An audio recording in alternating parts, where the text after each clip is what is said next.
The blood hit the training mat before anyone could react. Katie Morrison's nose had already broken, the crack echoing through the combat arena like a gunshot.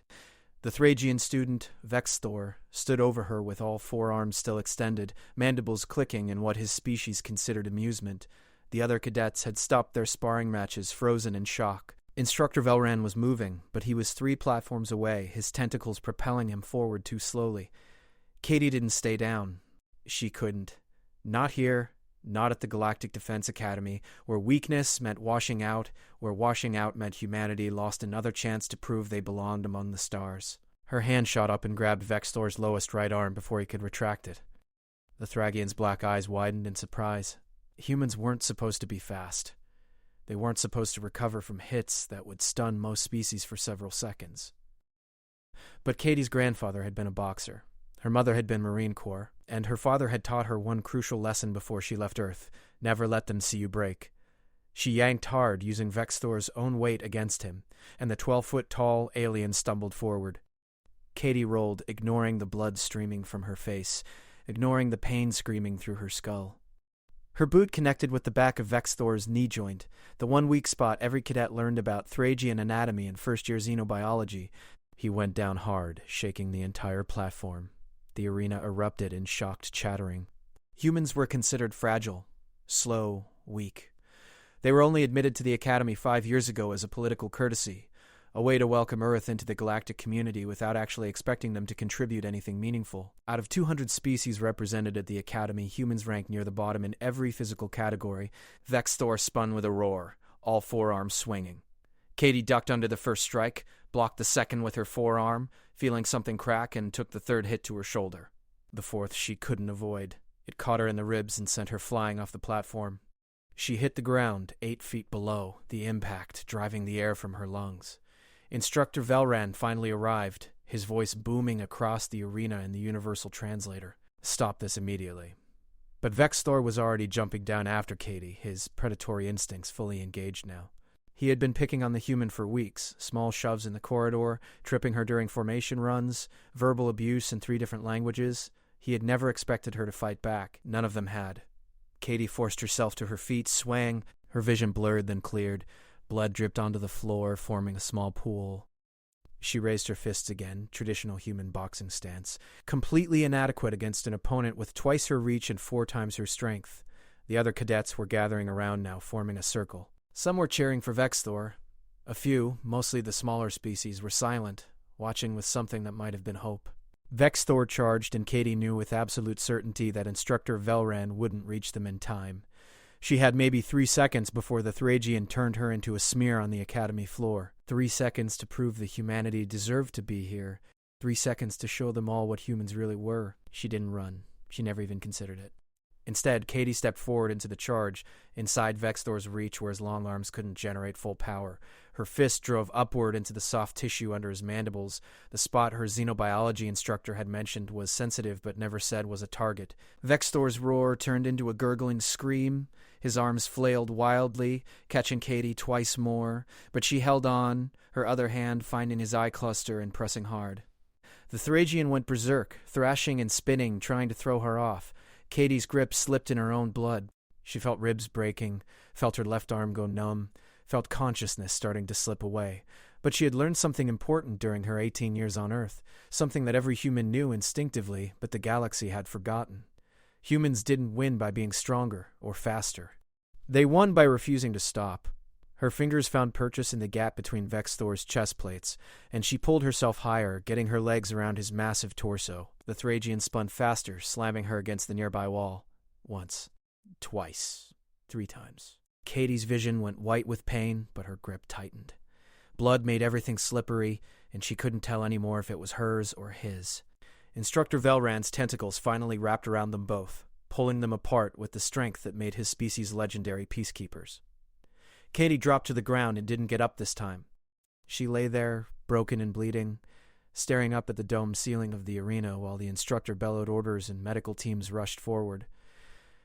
But as darkness crept in from the edges of her vision, Katie saw something that made her smile despite the pain. Vexthor was on the ground too, curled up, making sounds no Thragian should make. and standing around them in a complete circle, every single cadet in the arena was staring at her, the human girl who had just gone toe-to-toe with one of the most dangerous species in the galaxy. The last thing Katie heard before consciousness left her was a small voice, belonging to a Pixian student barely 3 feet tall, speaking in accented but clear English. Humans are terrifying. Then everything went black, and Katie Morrison, the girl from Denver, Colorado, became a legend at the Galactic Defense Academy. But the real story was just beginning, because what happened in that arena would change everything humanity thought it knew about its place among the stars, and what the galaxy thought it knew about Earth's children. The medical bay smelled like antiseptic and something Katie couldn't identify, probably whatever passed for medicine among the 17 different species being treated around her. She woke up in stages, first becoming aware of the pain, then the sounds, then finally opening her eyes to find herself in a recovery pod designed for beings much larger than humans. The pod's medical scanners hummed around her, probably confused by her physiology. Humans were still new enough that most galactic medical equipment struggled with their biology. A Valorian nurse noticed her awakening and moved closer, her scales shifting to a concerned purple color. "You should not be conscious yet, human. Your injuries were severe. 3 broken ribs, fractured ulna, severe concussion, and significant internal bleeding. You will remain here for 5 planetary rotations at minimum." Katie tried to speak, but her throat was too dry. The nurse provided water through a tube, and Katie drank greedily before trying again. "How long was I out?" 16 hours. "You are very fortunate. Your species has remarkable recovery capabilities for your size classification. What happened to Vexthor?" Katie asked, though part of her didn't want to know. If she had seriously injured him, she could face expulsion, or worse. The Thragian Empire was one of the most powerful political entities in the galaxy. Picking a fight with one of their citizens, even in self-defense, could have diplomatic consequences. The nurse's scales shifted to an amused yellow. "He is in the pod next to yours. You damaged his primary respiratory system and caused significant trauma to his sensory cluster. He will also recover, though perhaps his pride will take longer to heal than his body." The nurse paused, then added something that sounded almost like respect. "You fought well, human. Many species twice your size would not have survived such an encounter." Before Katie could respond, the door to the medical bay slid open and 3 figures entered. She recognized them immediately. Instructor Velran, his massive form filling most of the doorway. Academy Director Tundra, a crystalline being whose body refracted light in complex patterns, and surprisingly, Ambassador Chen, Earth's representative to the Galactic Council and the reason humans had been accepted into the Academy in the first place. Cadet Morrison, Director Thundra, spoke, her voice resonating from somewhere inside her crystalline structure. What transpired in the training arena was most irregular. Physical altercations between cadets are strictly forbidden outside of sanctioned combat exercises. Katie started to sit up, but pain lanced through her torso and she fell back. "With respect, Director, I was in a sanctioned combat exercise." Vexthor broke protocol by continuing after the instructor called halt. Instructor Velran's tentacles writhed in what Katie had learned was his species equivalent of a nod. "I witnessed Cadet Vexthor pursue Cadet Morrison after proper cessation commands were given. However, your response was, shall we say, disproportionate? You caused significant injury to a fellow cadet." "He broke my nose before you even called halt," Katie said, her anger rising despite her position. "He's been harassing me for 3 months, pushing me, insulting me, making every training session miserable. I filed 5 formal complaints through proper channels. Nothing happened. So yes, when he came at me after the halt command, I defended myself." Ambassador Chen stepped forward, and Katie could see the concern in her eyes. The ambassador was human, but she was also a politician who had spent her entire career building bridges between Earth and the galactic community. "Katie, I understand you were provoked, but you need to understand the delicate position humanity occupies here. We have been part of the galactic community for less than a decade. Many species still view us as primitive, barely worthy of acknowledgement. Incidents like this reinforce their prejudices." Katie felt something cold settle in her stomach. "So I should have just taken it? Let him beat me unconscious to avoid making humanity look bad?" The ambassador flinched. That is not what I am saying." "That's what you mean," Katie said quietly. "You want us to be perfect, to never make mistakes, to never fight back, to prove we're civilized by their standards. But their standards include letting bullies torment anyone they perceive as weak." Director Thundra's crystalline body pulsed with light. "This philosophical debate is beside the point. Rules were broken, consequences must follow." Cadet Vextor will face disciplinary action for his continued harassment and for violating combat protocols. You, Cadet Morrison, will also face consequences for the severity of your response. Katie closed her eyes. Here it comes. Expulsion? Sent back to Earth in disgrace? Another human failure for the galaxy to point at. However, the director continued, and Katie's eyes snapped open. I have reviewed the arena recordings extensively. I have also consulted with legal experts from 12 different species regarding the appropriate application of self-defense doctrine across cultural boundaries. The consensus is complex, but ultimately favorable to you. You responded with force proportional to the threat you perceived, and you ceased your attack the moment Instructor Velran physically intervened. This demonstrates control and discipline. Katie stared at the crystalline being, afraid to hope. Therefore, you will receive a formal reprimand in your academy record for your inability to disengage before instructor intervention. This is a minor disciplinary action. You will also be required to attend conflict resolution training, which honestly should be mandatory for all cadets given the cultural complexities we navigate here. Finally, you will submit a detailed report on human combat psychology to be distributed among the instructor staff so we may better understand your species' defensive responses.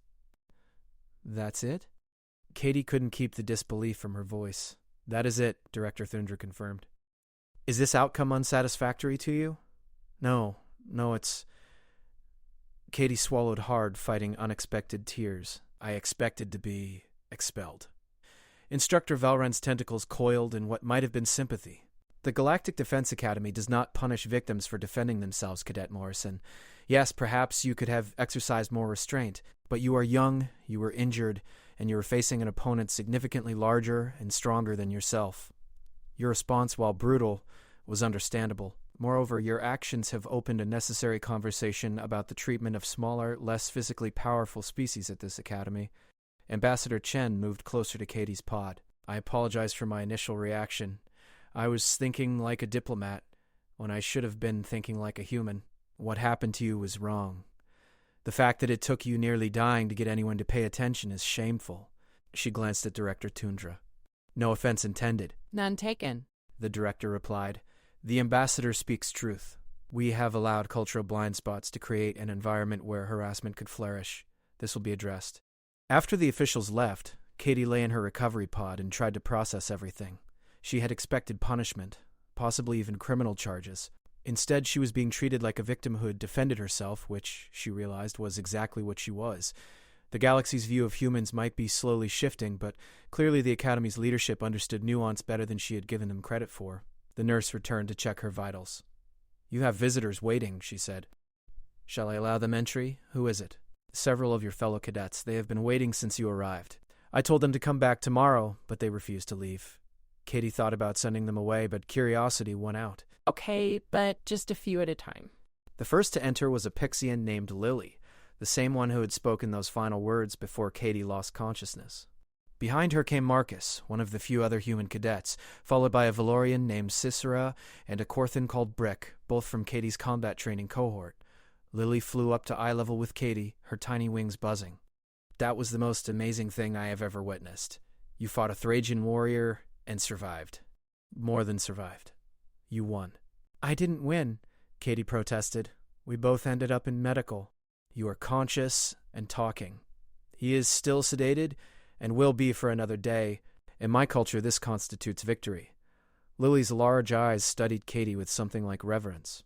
I have been pushed around since I arrived at this academy. My species is small, we are not warriors, and many larger species view us as, insignificant? But watching you refuse to back down, refuse to accept being victimized, it showed me something important.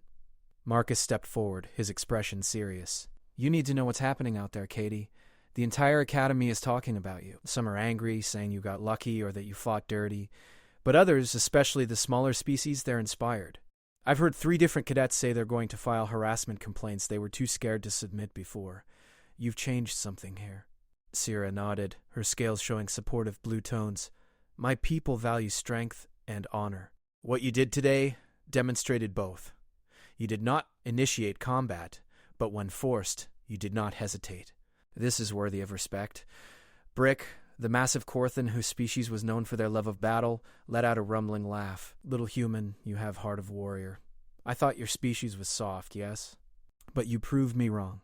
Any fighter who can make Thragians scream like wounded animal deserves respect. You want to train together when you heal? I teach you Korthan grappling techniques. Very useful against bigger opponents. Katie felt overwhelmed by their support. She'd expected isolation, had prepared herself to be treated as a troublemaker. Instead, she was being celebrated. I just didn't want to be a victim anymore. And that is why we are here, Lily said firmly. To tell you that you are not alone. We have formed a group, 12 cadets from 7 different species, all of us tired of being pushed around by those who believe size equals right. We call ourselves the Underfoot Alliance, and we would be honored if you would join us when you recover. Over the next 2 days, Katie received more visitors than she had talked to in her entire 3 months at the academy. Some came to offer support, others came out of curiosity, wanting to see the human who had challenged a Thragian. A few came to warn her that Vexthor's friends were angry and planning revenge. Katie listened to all of them, learning more about the complex social dynamics of the academy than any orientation could have taught her. On the 3rd day, she had an unexpected visitor. Vexthor himself, escorted by 2 medical staff and still visibly injured, his movements slow and careful. Katie tensed, wondering if this was the revenge his friends had threatened. But the Thragian approached her pod and, to her utter shock, performed a gesture she recognized from xenobiology class, a Thragian sign of respect typically reserved for worthy opponents.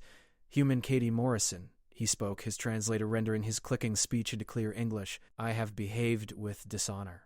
I allowed prejudice and pride to guide my actions. I tormented you because I believed your species was weak and unworthy of training alongside true warriors. You have proven me wrong in the most direct manner possible. For this lesson I am grateful, though my body is less pleased with the education method. Katie didn't know what to say. An apology was the last thing she had expected. Vexthor continued, I have submitted a formal confession to Director Thundra regarding my harassment of you. I have also spoken with my family's clan leader regarding my dishonorable conduct. I will face consequences beyond what the Academy imposes. This is as it should be. Additionally, I wish to offer compensation in the tradition of my people. When we wrong someone and they defeat us in combat, we owe them a debt of service. I would like to request permission to serve as your combat partner for the remainder of our time at the Academy. Katie blinked. You want to train with me? I want to learn from you, Vexthor corrected. You defeated me not through superior strength, but through superior will and creativity. These are traits my people value highly, yet I failed to recognize them in you because of your species classification. I would study human combat methods and in exchange teach you Thragian techniques. Together, we could both become more formidable warriors. Katie studied the alien who had made her life miserable for months. Every instinct told her to refuse, to tell him to go back to his pod and leave her alone. But she thought about what Lily had said about changing things, about what Marcus had observed about the ripple effects of her fight. Maybe this was part of that change. Maybe showing mercy to a former enemy could matter as much as standing up to a bully. Okay, she said finally, but if you ever push me in a corridor again, I'll break more than your respiratory system. Vexthor's mandibles clicked in what she now recognized as Thragian laughter. Agreed, human Katie. I believe you would do exactly that. After Vexthor left, Katie lay back and stared at the ceiling. 3 days ago, she had been a nobody, a human cadet struggling to survive in an environment that seemed designed to break her. Now she was something else entirely. She was a symbol, an inspiration, and apparently the founding member of some kind of underdog coalition. She wasn't sure how she felt about any of it. The nurse approached with medication. You should rest now. Your body is healing well, but you need sleep. Can I ask you something? Katie said before the nurse could leave. What do most species think about humans? Really think, I mean. The Vlorian scales shifted through several colors before settling on contemplative orange. Honestly, most view your species as harmless curiosities. You are clever with technology, yes, and your diplomatic corps is surprisingly skilled. But physically, emotionally, mentally, you are considered, how do I put this, kindly, unremarkable. You are not the strongest, not the fastest, not the smartest, not the most psychically gifted. You are simply average in most ways that matter to galactic civilization. Katie absorbed this. And now? Now, the nurse said with what might have been a smile, they are beginning to realize that humans possess something many species have forgotten. You have ferocity without cruelty, determination without fanaticism, and a willingness to fight for yourselves and others that is, quite frankly, alarming to those who prefer their hierarchies unchallenged. You are making people nervous, Cadet Morrison. And nervous people pay attention. Is that good or bad? The nurse's scales flickered between colors. But it is certainly interesting. Now sleep. Your story is far from over. Katie closed her eyes, but sleep didn't come easily. She kept replaying the fight in her mind, analyzing what she had done right and wrong. She thought about her parents back on Earth, wondering if they had heard about what happened. She thought about the other human cadets and whether they were proud of her or worried that she had made things harder for them. Mostly she thought about the future and what it would mean to be a human at the Galactic Defense Academy now that everyone was watching. When she finally slept, she dreamed of stars and battles and a future where humans were not just tolerated among the galaxy's children but respected. It was a good dream, even if she knew the reality would be much more complicated. But then again, Katie Morrison had never been afraid of complications. She was human, and humans, as the galaxy was beginning to learn, didn't give up. They didn't back down, and they certainly didn't let anyone tell them they didn't belong. Katie was released from medical after 5 days, 2 days earlier than the nurse had predicted. Apparently, human healing capabilities were faster than most species realized, especially with the combination of Earth medicine and galactic medical technology. She walked back to her dormitory with a slight limp, her ribs still tender and her left arm in a brace, but she was mobile and determined to return to classes. The reactions she received while crossing the academy grounds ranged from supportive nods to hostile glares. A group of thronging cadets watched her pass with barely concealed anger, while a cluster of smaller species students actually applauded. Katie kept her expression neutral and her pace steady. She had learned from her mother that showing weakness invited attack and showing too much confidence invited challenges. The key was projecting calm competence. Her roommate, a quiet Endorian named Kira, was waiting in their shared quarters. "I did not expect you back so soon.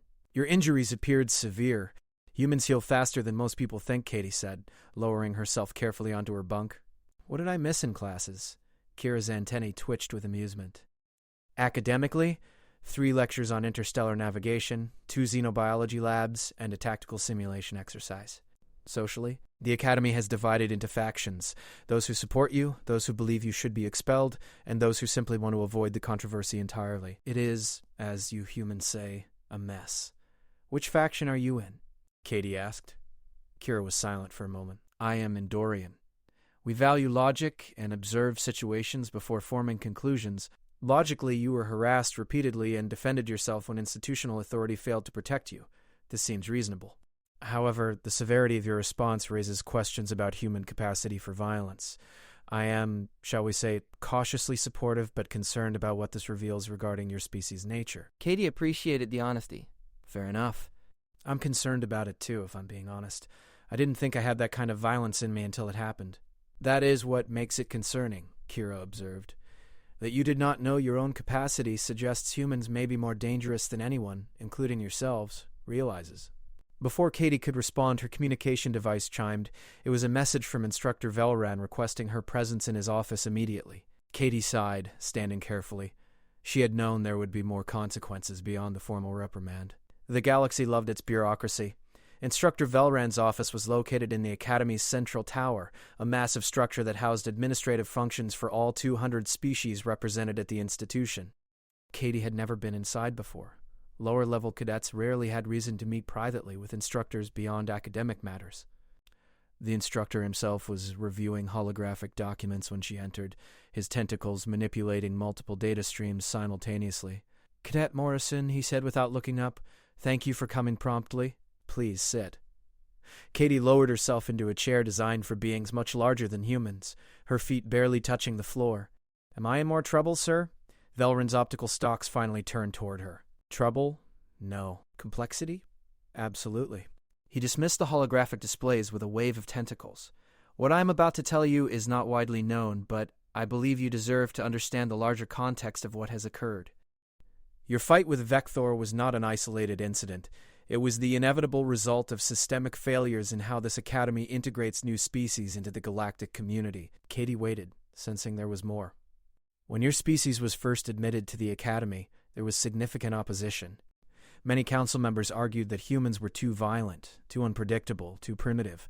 Others countered that every species deserves opportunity to prove themselves. A compromise was reached. Humans would be admitted, but in limited numbers and under close observation. You and the other 19 human cadets here are essentially an experiment." "An experiment?" Katie repeated flatly. "Yes, and experiments can fail. If human cadets demonstrate they cannot integrate peacefully into the broader galactic community, it will be used as justification to limit humanity's role in interstellar affairs. Do you understand what I am telling you? Katie felt cold. You're saying that if we mess up, it's not just our careers that suffer? It's all of humanity's future among the stars. Precisely. And now you have become the face of that experiment, for better or worse. Some view your actions as proof that humans are too violent. Others see you as proof that humans possess warrior spirit, worthy of respect. The director and I, along with several other instructors, have been arguing for weeks about what message your fight sends. What do you think it sends? Katie asked. Velrin's tentacles coiled thoughtfully. I think it sends the message that humans will not be victims. That when pushed far enough, your species responds with overwhelming force. This is simultaneously admirable and terrifying, depending on one's perspective. My species, the Velarax, have been peacekeepers for 10,000 years. We have seen countless species rise and fall. The ones who survive long-term are those who know when to fight and when to seek peace. Humans are new to this balance. So what happens now? Now, Velrin said, leaning forward, you have a choice. You can continue on your current path, graduate if you survive the remaining 2 years, and return to Earth as a footnote in Academy history. Or you can use the attention your fight has generated to actually change things here. The Underfoot Alliance that has formed around you, do you know what they represent?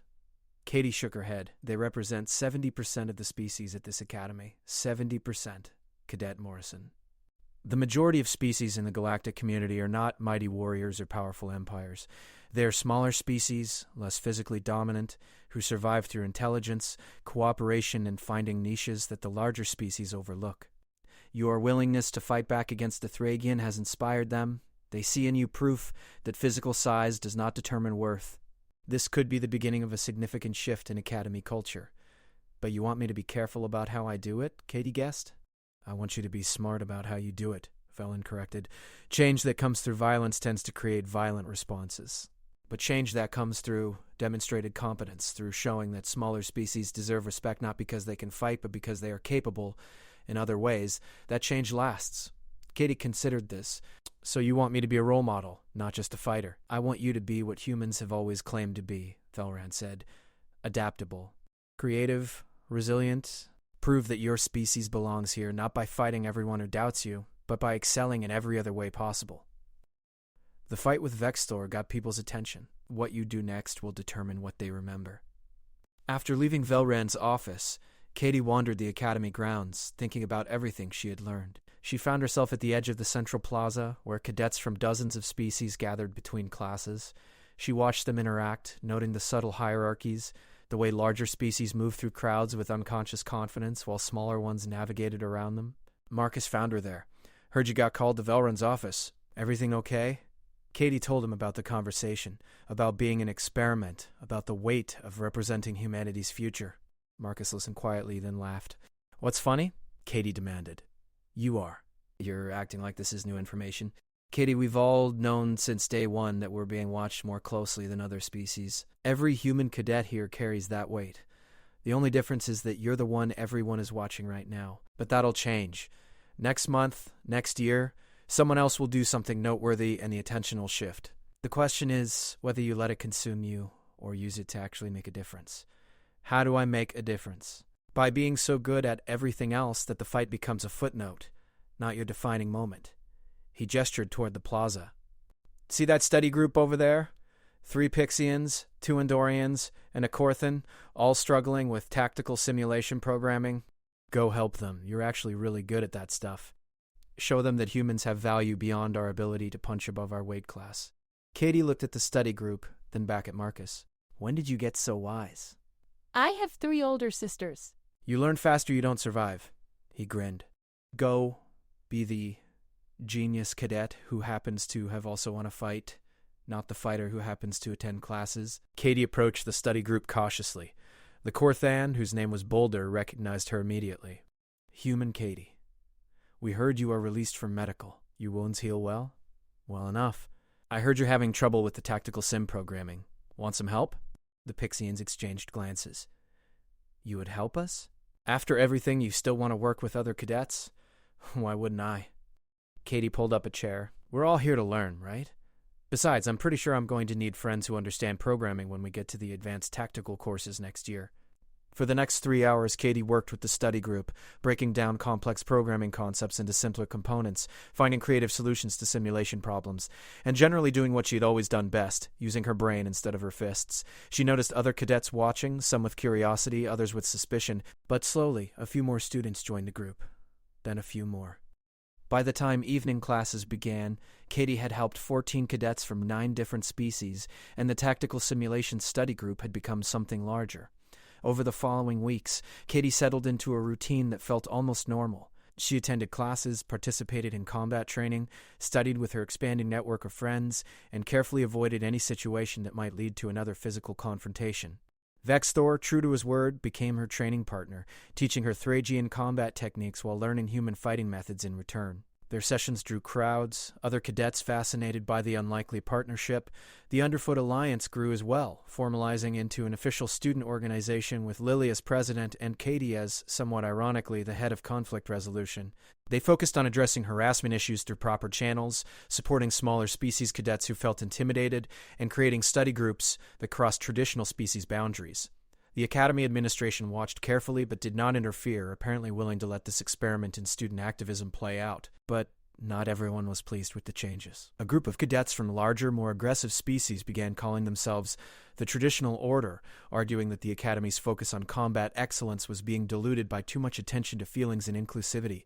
They were led by a Dravian named Torque, whose species were known for their military prowess and rigid hierarchical culture. The confrontation Katie had been avoiding finally came during a mandatory combat assessment in her 7th week back from medical.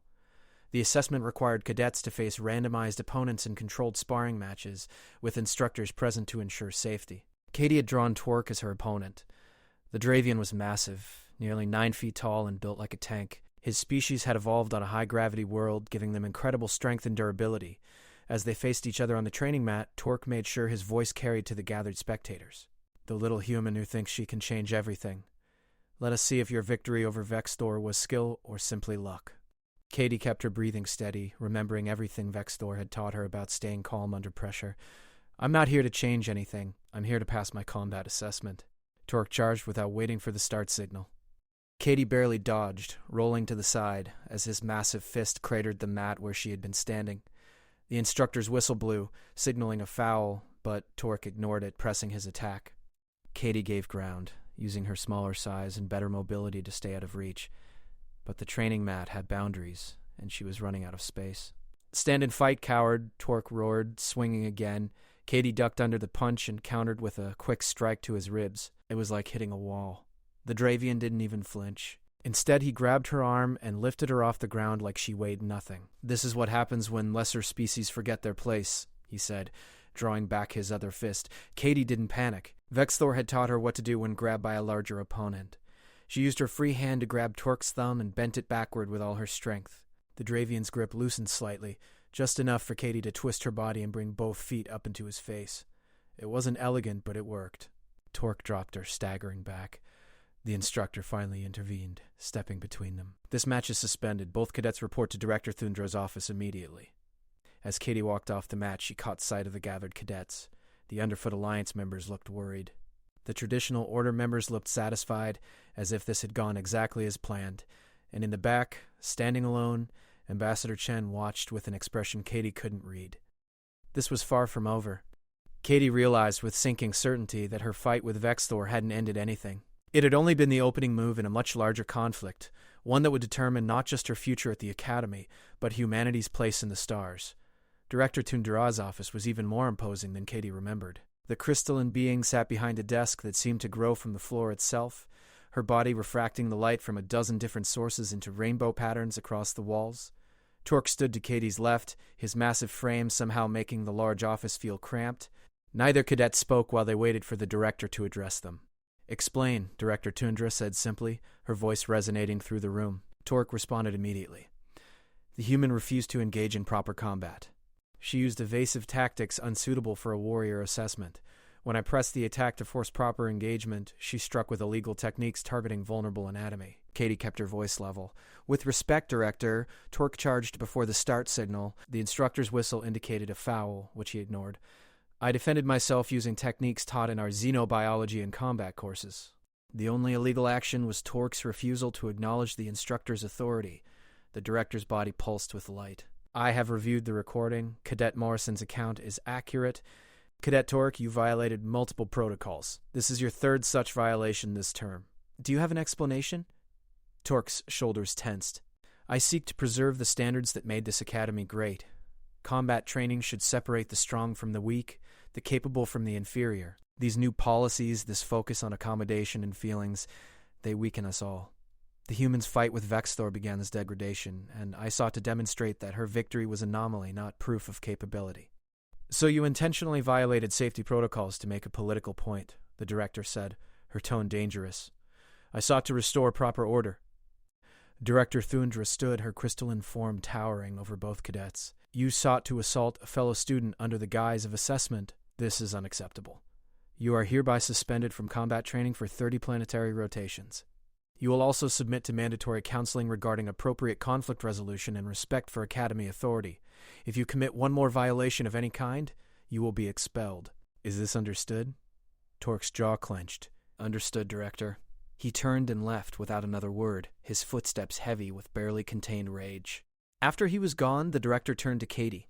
You handled that situation with admirable restraint, Cadet Morrison. You could have seriously injured him when he grabbed you, but you chose a measured response. This demonstrates growth. I had a good teacher, Katie said, thinking of Vexthor's patient instruction.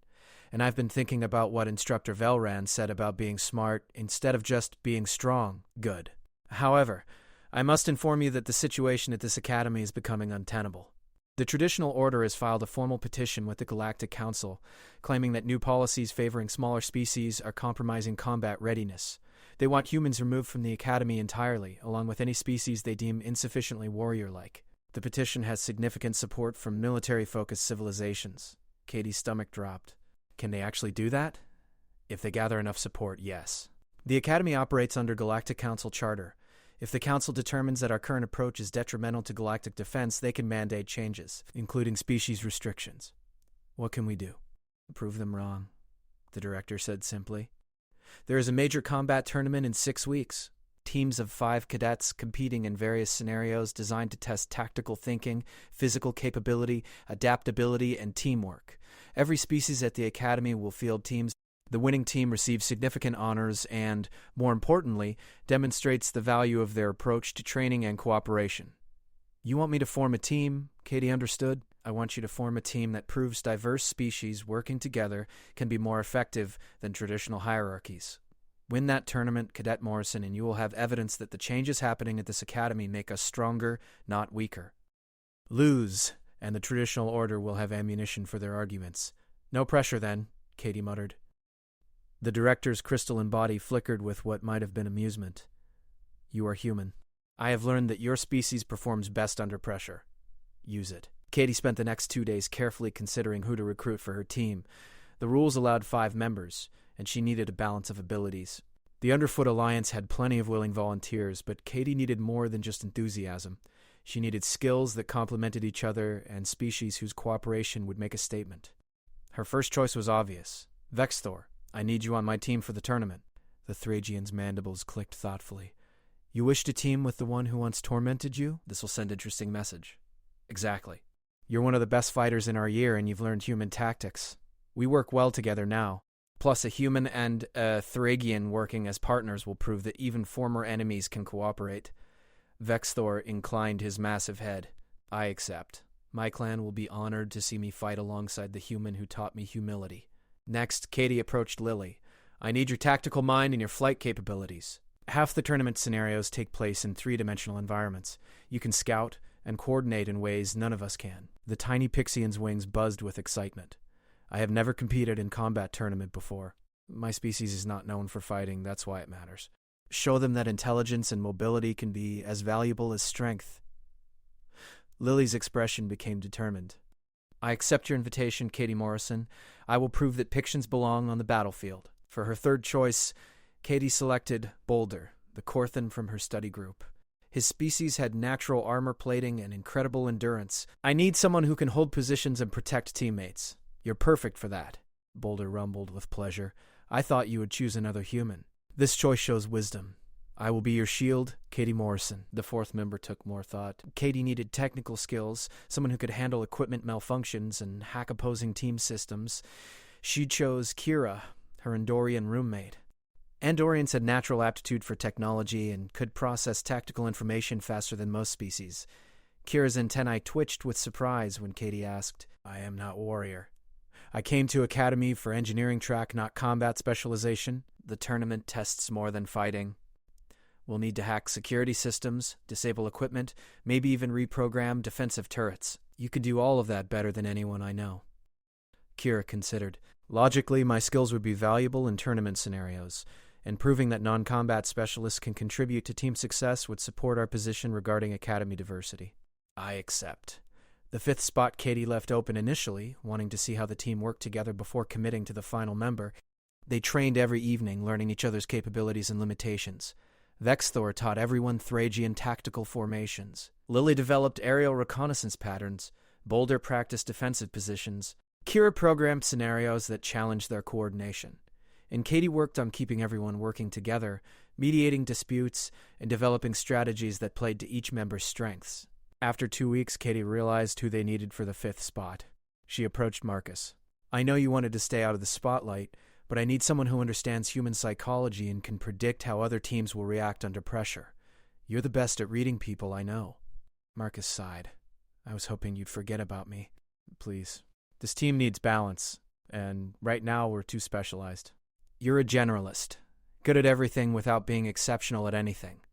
That's actually perfect for filling gaps when someone gets injured or disabled. You really know how to make a guy feel special, Marcus said dryly, but he smiled. Okay, I'm in.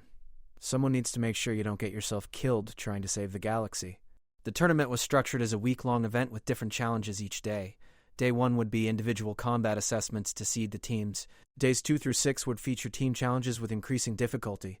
The final day would be elimination brackets for the top 8 teams. 63 teams had entered, representing every species at the Academy. The traditional order had fielded 5 teams, each composed entirely of large, aggressive species. Their flagship team, led by Torque, was considered the tournament favorite. They had size, strength, experience, and the backing of some of the most powerful military civilizations in the galaxy. Katie's team, which they had named the Coalition, was ranked 37th out of 63. The individual assessments on day 1 surprised everyone. Katie placed 11th overall in her weight class, Vexthor placed 3rd in his, Lily placed 2nd among flying species, Boulder placed 1st in endurance challenges, Kira placed 4th in technical analysis. When the scores were combined using the tournament's complex formula accounting for species differences, the Coalition moved up to 14th place. Torque's team still held 1st place, but the gap was narrower than expected. Day 2 featured a scenario called Urban Rescue. Teams had to navigate a simulated city under attack, locate and extract 3 civilian targets, and return them to a safe zone while defending against automated defenses and opposing teams who could interfere. Points were awarded for speed, civilian safety, and creativity. The Coalition's strategy was simple. Lily would scout from above, identifying the quickest routes and spotting threats. Boulder would lead the ground team, using his armor to absorb fire. Vexthor and Marcus would handle combat threats. Katie and Kira would manage civilian extraction and equipment hacking. They executed flawlessly. Lily's aerial view let them avoid 3 ambushes from other teams. Kira hacked automated turrets and turned them against pursuers. Boulder took tremendous damage but never slowed. Vexthor and Marcus fought off 2 separate teams trying to steal their civilians. And Katie coordinated everything, making split-second decisions that kept them moving efficiently. They finished 3rd overall, behind Torque's team and a Valorian peacekeeping squad. But they were the only team to extract all 3 civilians without any injuries. The crowd noticed. Day 3 was hostile environment survival. Teams were dropped into a simulated toxic atmosphere with limited supplies and had to survive for 8 hours while completing objectives and defending territory against environmental hazards and competing teams. This was where the Coalition's diversity became crucial. Kira's technical skills kept their air filtration running when others failed. Lily's small size meant she consumed fewer resources. Boulder's natural armor protected him from environmental damage that would have incapacitated others. Vexthor's multiple arms let him manipulate equipment while staying armed. Marcus anticipated other teams' movements and positioned them to avoid conflicts. And Katie held it all together, rationing supplies, and making the hard calls about when to push for objectives and when to conserve resources. They finished second, only losing to the Valorian team who had home environment advantage in low oxygen conditions.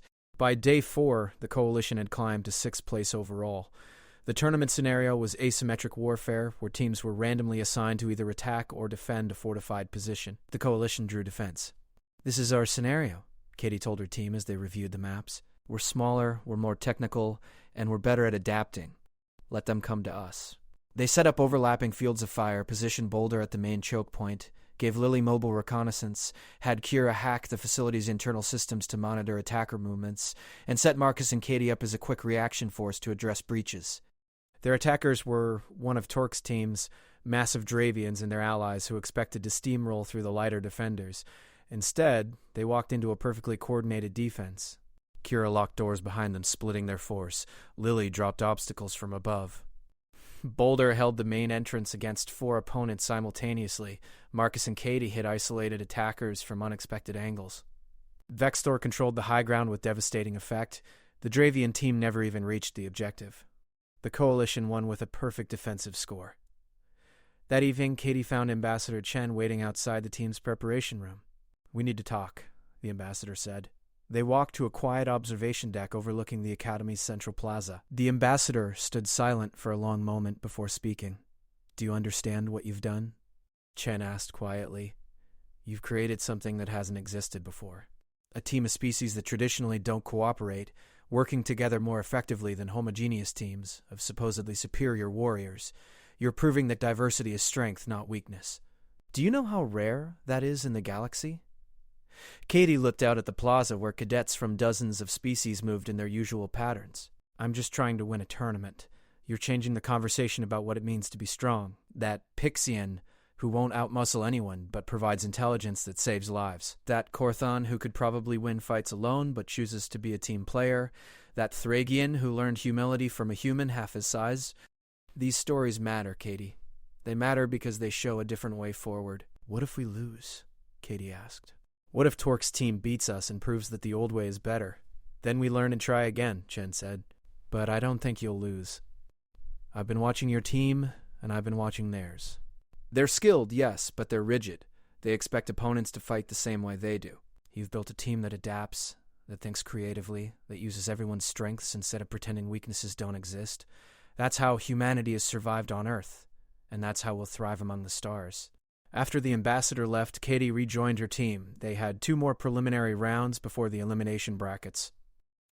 Days 5 and 6 pushed them in ways Katie hadn't expected. They faced scenarios requiring split-second coordination across distances, challenges that targeted individual weaknesses, and situations designed to create conflict within teams. Through it all, they grew stronger. Vextor learned to trust Lily's judgment even when it contradicted his warrior instincts. Boulder learned to yield position when tactical advantage demanded it. Kira learned to make decisions without perfect information. Marcus learned to lead when Katie was occupied elsewhere. And Katie learned that being a leader sometimes meant stepping back and letting others shine. They finished the preliminary rounds in 4th place. Torque's team remained first. The Valorian Peacekeepers were second. A team of Dravian Special Forces held third. And the Coalition had climbed from 37th to 4th, the highest any team with a majority of smaller species had ever placed. The elimination brackets would change everything, because in single elimination tournament play, anything could happen. And the Coalition was about to prove that diversity, cooperation, and the human refusal to accept defeat could overcome any obstacle the galaxy put in their path. The quarterfinal match put the Coalition against a team of Krylians, an insectoid species known for hive mind tactics and overwhelming numerical strategies in combat simulations. The scenario was resource denial, where teams had to capture and hold supply caches while preventing opponents from doing the same. First team to control 3 caches for a cumulative 30 minutes won.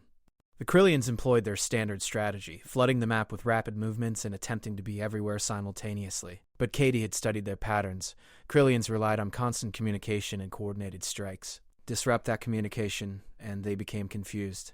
"Kira, I need you to jam their frequency," Katie ordered. "Lily, mark every cache location and identify which ones have the least traffic.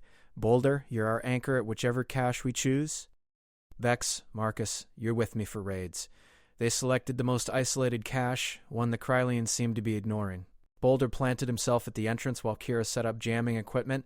The moment the Corellian communication network degraded, their coordinated attacks fell apart. Lily reported enemy movements becoming erratic and confused.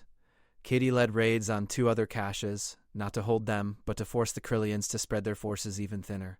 Each raid lasted just long enough to create chaos before the Coalition team retreated. Meanwhile, Boulder held their primary cache without yielding a single inch, his natural armor absorbing everything the confused Corellians threw at him. 30 minutes after the scenario began, the Coalition advanced to the semifinals. The Corellian team captain approached afterward, mandibles clicking in what the translator rendered as respect. "You did not fight as we expected. You studied us and adapted. This is worthy tactic." The semifinal was scheduled for the following day, giving teams time to rest and strategize. Katie's team gathered in their preparation room to review footage of their potential opponents. They would face either the Valorian Peacekeepers or another traditional order team. The Peacekeepers won their quarter-final, which meant the Coalition would face the most disciplined, experienced team in the tournament. Valorians had been running peacekeeping operations for 10,000 years. They didn't make mistakes, they didn't panic, and they didn't underestimate opponents. "This will be our hardest match," Vexthor observed, watching the Valorians execute a flawless extraction scenario. "They have no obvious weaknesses." "Everyone has weaknesses," Katie said, but she was worried. The Valorians were good at everything. They had strength, speed, intelligence, and experience. Finding an edge would be difficult. Marcus leaned forward, studying the footage more carefully. "Wait, look at how they position themselves. They're always in perfect formation, always maintaining optimal spacing and sightlines. It's beautiful tactically, but it's also predictable. They've been doing this for so long that it's become instinctive. Instinct can be exploited," Kira noted, her antennae twitching thoughtfully. "If we can create a situation their training hasn't prepared them for, they may hesitate while accessing their tactical database for proper response protocols." Katie smiled. "Chaos. We hit them with chaos. Nothing random, but nothing that follows standard combat doctrine. Force them to adapt instead of execute." The semi-final scenario was multi-objective assault. Both teams started at opposite ends of a massive facility. Throughout the structure were 6 objectives, each worth different point values. Some objectives conflicted with others.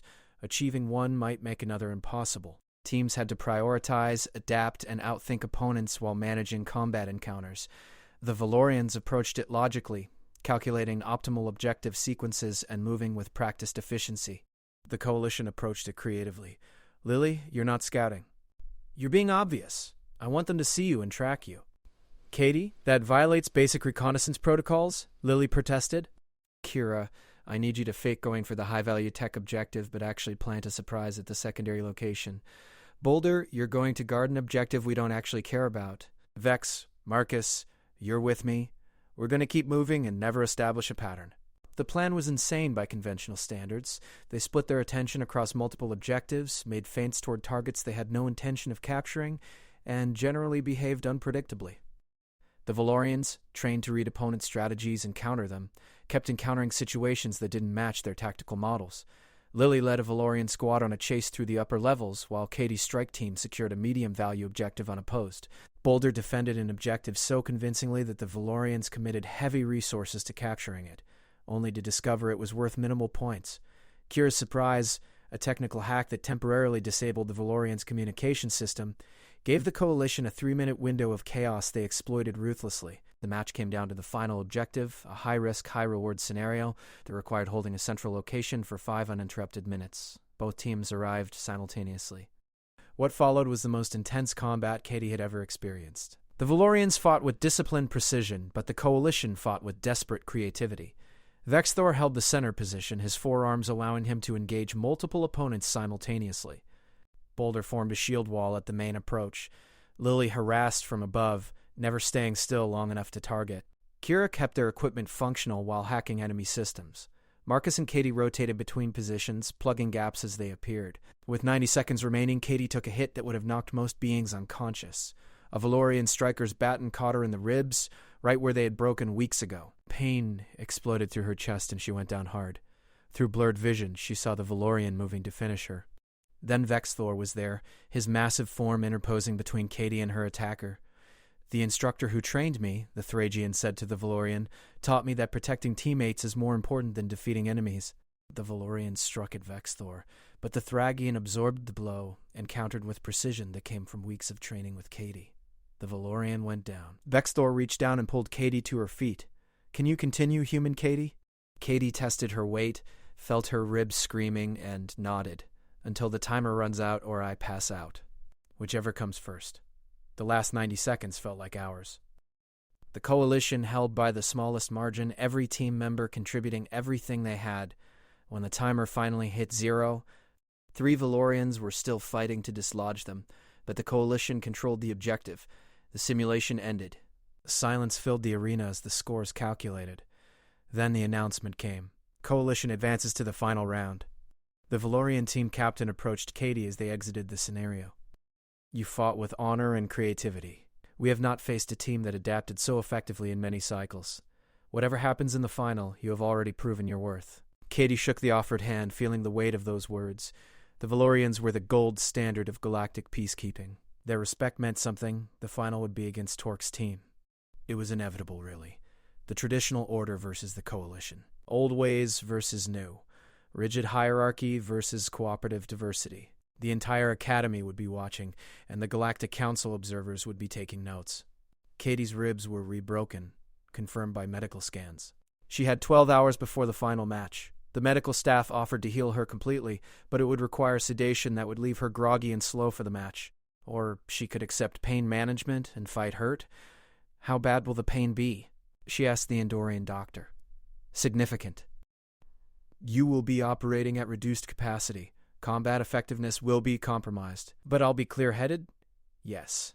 Your cognition will be unimpaired. Only physical performance will suffer." Katie chose clarity over capacity. When she told her team, they protested. "You should heal properly," Vexthor insisted. "We can fight without you at full strength." "No," Katie said firmly. "This final isn't just about winning. It's about showing that humans don't quit, that we push through pain and keep fighting. The galaxy needs to see that. This is foolish human stubbornness," Kira observed. But she said it with something like affection. The final scenario was classified until match start, standard procedure for championship rounds. When it was revealed, Katie understood why. The scenario was called Evacuation Under Fire. One team played evacuators, trying to move 12 civilian targets from a hostile zone to an extraction point. The other team played hostile forces, trying to prevent the evacuation. Winner was determined by number of civilians successfully evacuated versus time elapsed.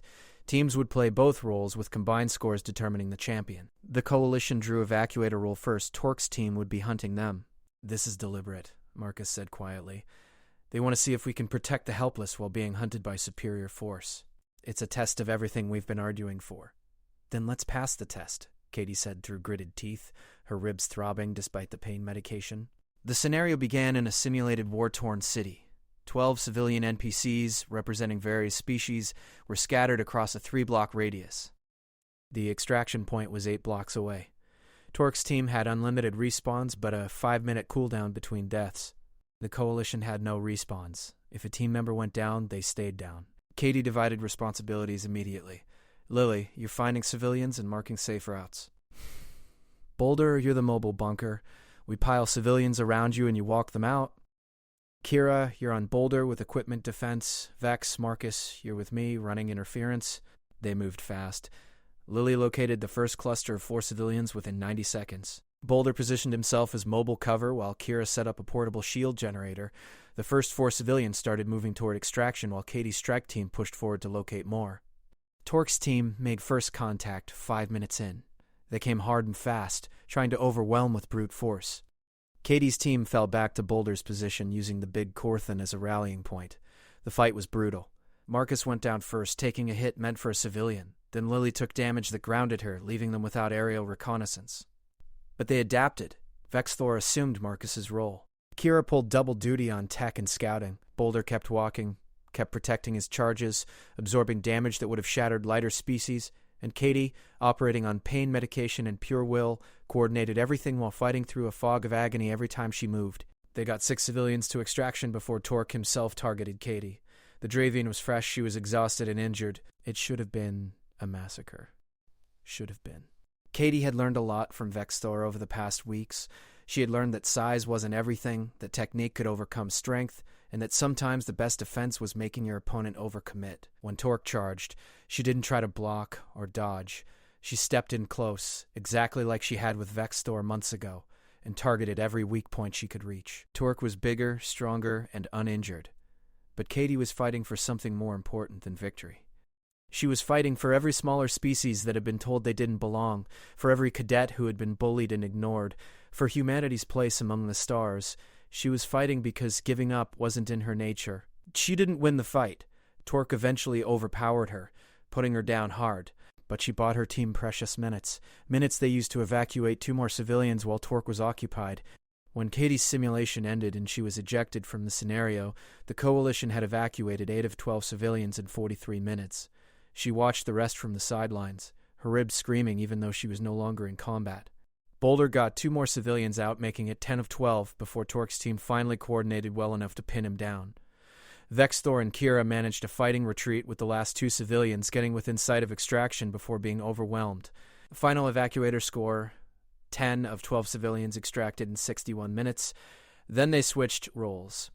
The Coalition became the hunters, Torque's team became evacuators, and Katie, watching from the sidelines because she had been eliminated, could only advise through communication channels. Her team performed brilliantly. They didn't try to match the traditional Order's strength.